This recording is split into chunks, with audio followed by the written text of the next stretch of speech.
so I must be a real genius here. My my timing is amazing. We'll go through some of the highlights of the interview that Elon Musk just did with Tucker. And this one is particularly important to watch for Tesla stock investors because it shows how well Elon Musk can time the markets. This has been sort of a little bit of a debate because Elon Musk sold Tesla stock before at sort of high levels. So let's take a look. I mean, it remains to be seen as to whether this was financially smart. Currently, it is not. We just revalued the company at less than half of the acquisition price. Did you really? Yes.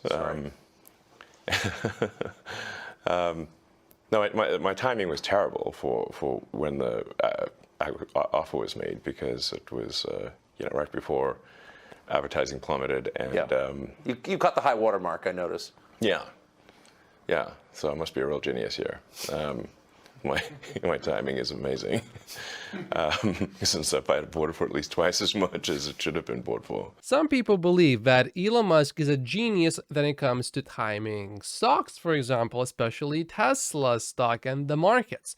Now, if you look at the times when Elon Musk did sell Tesla stock, he did happen to pick pretty much for the most part local tops, but one thing that is fairly clear is wherever he sold, he also timed the peak for the most part of S&P 500. So yeah, there's that. Not every time, of course, but he did a few times, for example, right here, and definitely right here, and here, not exactly, but he didn't pick a very bad time. I mean, he could have sold maybe here, he didn't. Here, these were fire sales, so I wouldn't count these in. But if Elon really was able not only to time the markets, but also believe that he is able to do so, because it's one thing to do it, but then it's a whole other thing to also be aware that he can actually do it. But his actions don't really indicate that he actually believes that he can do it. This to me proves that Elon Musk does not believe he can time the markets. Otherwise, he would have sold the stock and then kept the cash and waited until Twitter stock went down by quite a bit because the market went down overall, especially tech stocks. So my conclusion is the bulls will be happy to see this because this basically proves that Elon cannot time the market and that he just accidentally sold at the top of the market. And the bears, though, will think, nah, he knew something and that's why Elon offloaded so much Tesla stock. But then why didn't he just keep all that cash and wait until Twitter stock went down a lot and then acquire Twitter? He didn't. So, but I think it's actually a lot simpler than all of this. Elon simply saw that there is a problem with, for example, free speech. And then he realized, oh, I understand Twitter. I know how it works. I have the money. I can do it much better than they are doing it. So let me do something about it. And so he did. When it comes to engineering, of course, Elon Musk is a genius. But when it comes to timing the markets, Elon Musk was not that good at it when it came to acquiring Twitter. But some things are priceless. And so whether I lose money or not, that is a secondary issue compared to ensuring the strength of democracy, and free speech is the bedrock of a functioning democracy. Notice Elon Musk did not say money is irrelevant, money is not important at all, I will spend all my money. He didn't say that. He obviously does not like losing money. That is still important, but that is secondary to, for example, freedom of speech. The speech needs to be as transparent and truthful as possible. So we've got a huge push on Twitter to be as truthful as possible. We've got this community notes feature, which is great. It is great.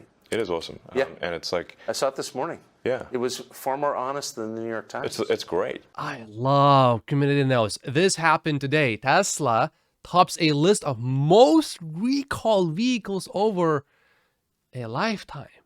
Crazy, right? And this is from Tesla, Rati, by the way.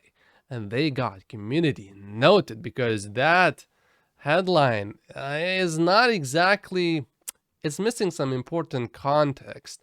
Tesla does not currently have more recalls than other car manufacturers. This report uses projected estimates, not actual data. Currently, Tesla is number 8 in recall events worldwide. And the problem with using projected estimates is that, for example, Wall Street is just usually wrong about Tesla. As we have seen now, I don't think these are Wall Street estimates, but I mean, they are not going to be that right about Tesla either, right? Probably because Tesla is improving so fast and quickly that they are going to fix a lot of issues. So it's very difficult to project exactly what's going to happen, but clearly that is not factual data. Community notes, of course, are not perfect, but the system works well overall. And the few times it doesn't, we can still fix it. I have seen a few instances specifically about Tesla where I see a community note and it looks like it was written by, for example, a hyperbole or a hyper bear, and then maybe a few hours later it gets corrected to more neutral language, which I prefer for community notes. I mean, this is super neutral. I like this. I like then bears and bulls share their opinions, but I don't like it then these opinions are stated as facts in community notes, and I saw that happen a few times, but I saw it get corrected every single time so far, a few hours later. So I am very hopeful about the future. I think the media may actually be turned around by Twitter. We put a lot of effort to ensuring that community notes does not get gamed or have biases. It is simply cares about what is the most accurate thing.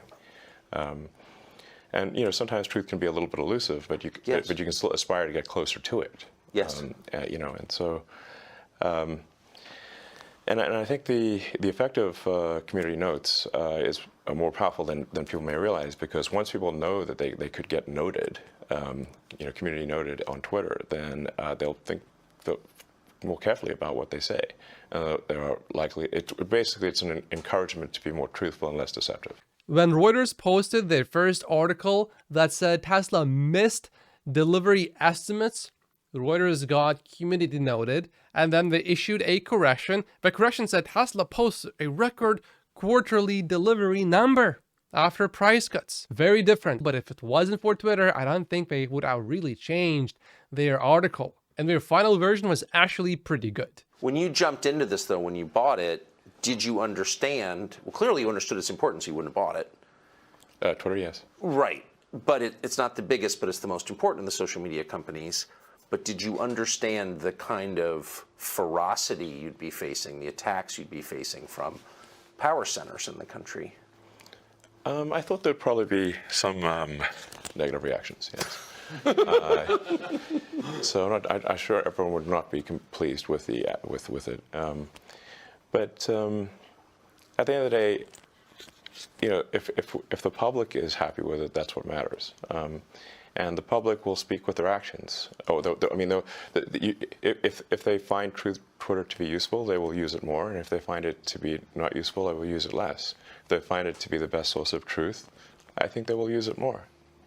Now there's obviously a lot of organizations that are used to having sort of unfettered influence on Twitter that no longer have that. Here's the latest casualty. This is a Canadian media company, and Elon said that they are less than 70% government funded. So Elon just put 69%, and this screenshot is 100% real, by the way. This is not a joke. This is actually happening. But this is where I really love community notes. Elon posted this, and then he got community noted himself. But it says that the government funding only accounts for 65.6%, so we will probably see this number changed again. Unfettered influence on Twitter that no longer have that. Well, you stripped the New York Times of their badge this morning, and then you called them diarrhea. You called them. You did. I'm just quoting you. You described their Twitter feed as diarrhea. I said it was the Twitter equivalent of diarrhea. Okay, it's not literally diarrhea, but no, it's it's a metaphor, but an accurate one. So, I mean, if you look at the at NY Times Twitter feed, it's unreadable. It's like, because what they do is they tweet every single article, even the ones that are boring, even ones that don't make it into the paper. So, so it's just nonstop, zillion tweets a day with no. You know, they really should just be saying, like, what are the top tweets? Yes. You know, like, what are the big stories of the day? I don't know, put out like 10 or something. You know, so some number that's manageable. As opposed to right now, if you would have followed NY Times on Twitter, you're going to get barraged with like hundreds of tweets a day. Yeah. And your whole feed will be filled with NY Times. So. This is something I would recommend actually for all publications, which is for your primary feed, only put out your best stuff. I think I know a thing or two about how to use Twitter because you know, I was the most interacted with account on the whole system before the acquisition. I don't think I'm going to comment on that exchange because, you know, they are talking about diarrhea and I just showered. I worked out a little bit later today than usual. It's also a magnet for intel agencies from around the world. And yes. One of the things we learned after you started opening the books is that they were exerting influence from within Twitter. I mean, it was absurd. Did you know that going in? No. Since I've been a heavy Twitter user since 2009, it's sort of like I'm in the matrix. I mean, I can see, like, do things feel right? Do they not feel right? What tweets am I being shown as recommended? I get a feel like what accounts are making comments. Where are the comments eerily similar? Yeah. And then you look at the account, and it's just obviously a fake photo, and you know, it's just obviously a bot cluster Yes. over and over again. So I started to get like just more and more uneasy about the Twitter situation. I was starting to feel like something's wrong in the state of Denmark here. Something feels wrong about the platform. It seemed to be just drifting in a.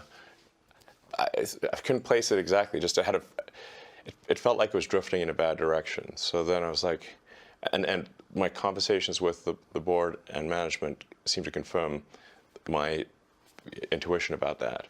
But basically, I was convinced these guys do not care about fixing Twitter, and I had a bad feeling about where I was headed based on the conversations I had with them. So then I was like, you know what, I'll try acquiring it and see if acquiring it is possible. Personally, I am happy that Elon Musk acquired Twitter, but that did come at a huge cost. Now, I didn't have enough cash to acquire it, so I would need, you know, support from others, from some of the existing investors. I would also need like a lot of debt, and so it wasn't clear to me whether an acquisition would succeed, but I thought I would try. And ultimately, it did succeed. Anyway, here we are. But when you got there and all of a sudden you own it and all the data on the servers belongs to you. And well, it belongs to the people in my view, but yes. But you can see what it is, and you can Yes. see what they've been doing, and you can see who's been working there. You were shocked to find out that various intel agencies were affecting its operations?